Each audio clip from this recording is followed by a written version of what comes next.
Comment tu dis ça déjà, là? Des Des hurluberlus, on va dire. Oui, parfait. Alors, des énergumènes, whatever. C'est ça que je voulais dire, des énergumènes. On a des personnages déjà à prime abord, un peu troublants. Et eux autres se font le relais, les caisses de résonance de mouvements d'extrême et d'intégristes de droite, religieux, très traditionnistes, ultranationalistes. Et ces gens-là vivent et carburent et se font du capital politique sur la division de la société et des différentes ethnies qui y vivent en temps normal. Ils vivent en convivialité, mais on va brasser un petit peu ça. On va saupoudrer un petit peu de haine à gauche et à droite. Et puis là, à ce moment-là, vous allez voir, ça va devenir un cocktail Molotov explosif. Donc, Françoise David a décidé de porter plainte au CRTC. Moi, personnellement, là, n'est rien à cirer des connards de cet acabit. Je pense que l'opinion publique est capable de faire la part des choses. C'est donner trop d'importance à un triste cire, un animateur de radio qui est un émule de Jeff Fillion. Un autre commentateur. Écoute, quand ce bonhomme-là parle, il s'ouvre la bouche, c'est comme un prix Nobel de littérature. Je veux dire, c'est à ça qu'il faut s'attendre. Vraiment, ces gens-là, c'est des grands moments de radio. Alors, ces gens-là, quand ils parlent aux gens, ils s'adressent à leur matière grise. C'est inéluctable. Donc, on salue ça. Pauvre Françoise, garde, je pense que tu devrais lâcher la bride. Ça vaut vraiment pas la peine. Ce poste de radio-là, c'est le 93.3 FM. C'est à Québec. C'est pas étonnant. C'est à Québec que ça se passe. C'est le maire La Bombe, là. C'est le même qui a dit que ce qui se passait, c'est Plaine d'Abraham, le 250e, c'était du radotage. Bon, ben, en tout cas, ça fait des petits, toutes ces conneries-là. Ça fait des petits. Alors, on va pas lâcher, et puis on va se dire, regardez, la droite religieuse trouvera toujours, rappelez-vous, quelqu'un de volontaire, prêt à aller au bat pour eux autres. Et on pense qu'il l'a fait bénévolement, qu'il a fait ce petit concours de déchirer la page où on voyait la photo de Mme David, qu'il l'a fait bénévolement. On espère qu'il n'a pas pris, comprenez-vous, une petite enveloppe brune. On se dit que Sylvain Bouchard est intègre, qu'il n'a pas fait ça, qu'il n'aurait jamais osé faire ça, que ça s'est fait spontanément, que c'est venu de ses deux testicules. Cette idée-là, lui, est venue de ses deux testicules. Ben, il y en a des fois qui ont des descentes de vessie, d'autres ont des descentes de neurones, qui ça se loge dans les testicules. Alors, on fait ce qu'on peut. Plus bas de ça, par exemple, là, t'es en mode rampant. Alors, bon. Alors, Françoise, calme-toi, respire par le nez, ne porte pas trop d'importance à ces connards-là.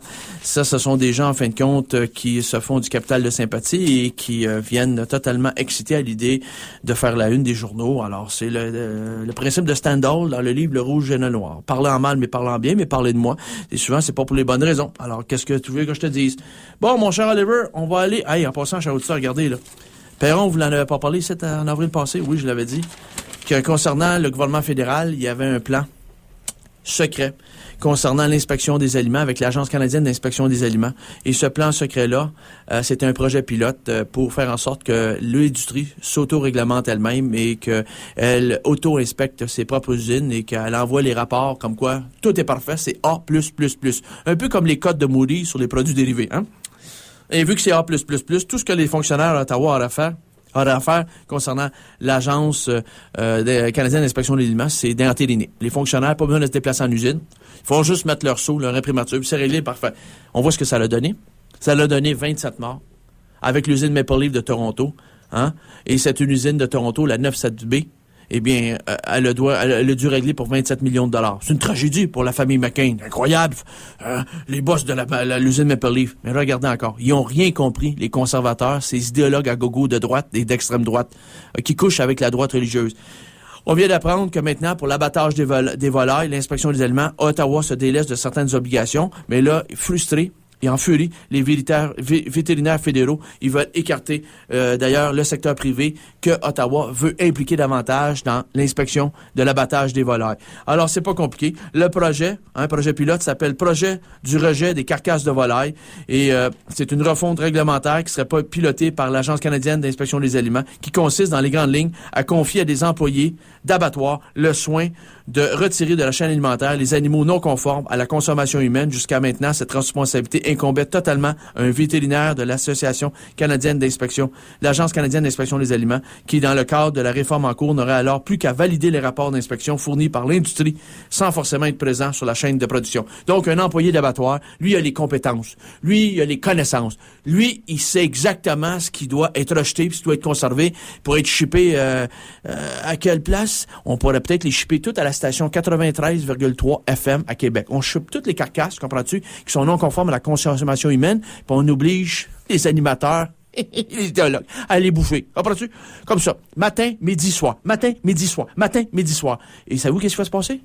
Pour la première fois de leur vie, après avoir mangé de la marde, ils vont dire des choses songées. Eh bien voilà, c'est réglé. Voyez-vous, il y en a plein de solutions, il n'y en a pas de problème. Chers auditeurs, ce gouvernement-là n'est pas un gouvernement pour le peuple, par le peuple et avec le peuple à Ottawa. Ce gouvernement-là est un gouvernement qui devise, qui couche, qui carrément fait le jeu du secteur privé. Et si on continue à laisser les choses en plan comme ça, ben je vais vous dire, chers auditeurs, ça va nous éclabousser jusque dans notre assiette. Donc, il faut rester vigilant. La prudence est de mise et il faut appliquer le principe de précaution. Comme disait ta grand-mère à l'autre bout du micro, en présence de doute, abstiens-toi. Ben, eux autres, quand il y a du doute, ils vont en avant. Ils foncent. Donc, on va voir.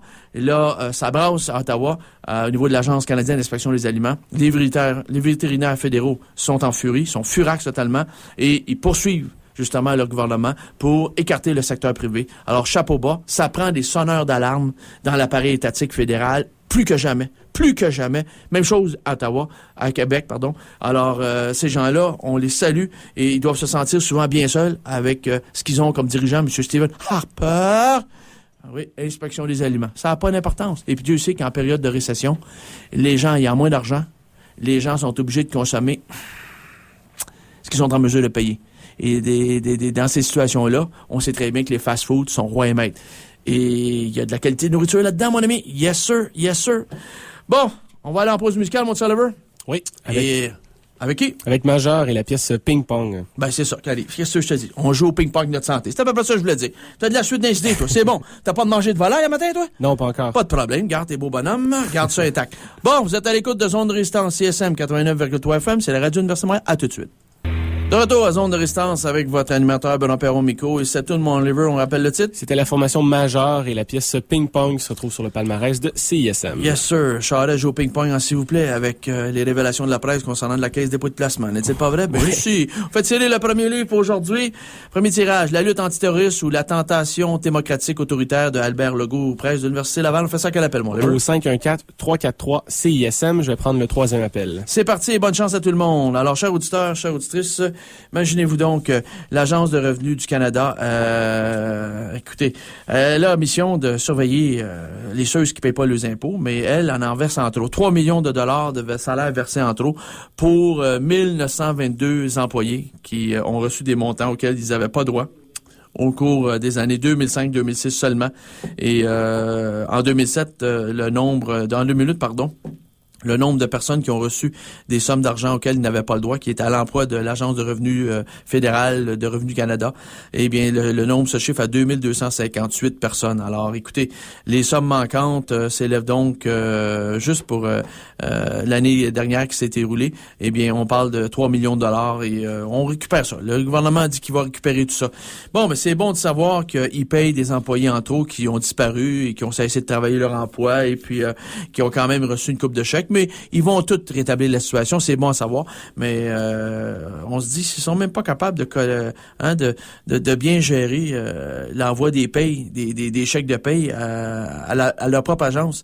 Je me demande comment est-ce qu'ils peuvent être capables de passer au peigne fin les rapports d'impôts de tous ces millions de Canadiens, 30 quelques millions de Canadiens. Faut le faire. Donc, alors, félicitations à l'Agence de Revenus Canada. On est bien contents.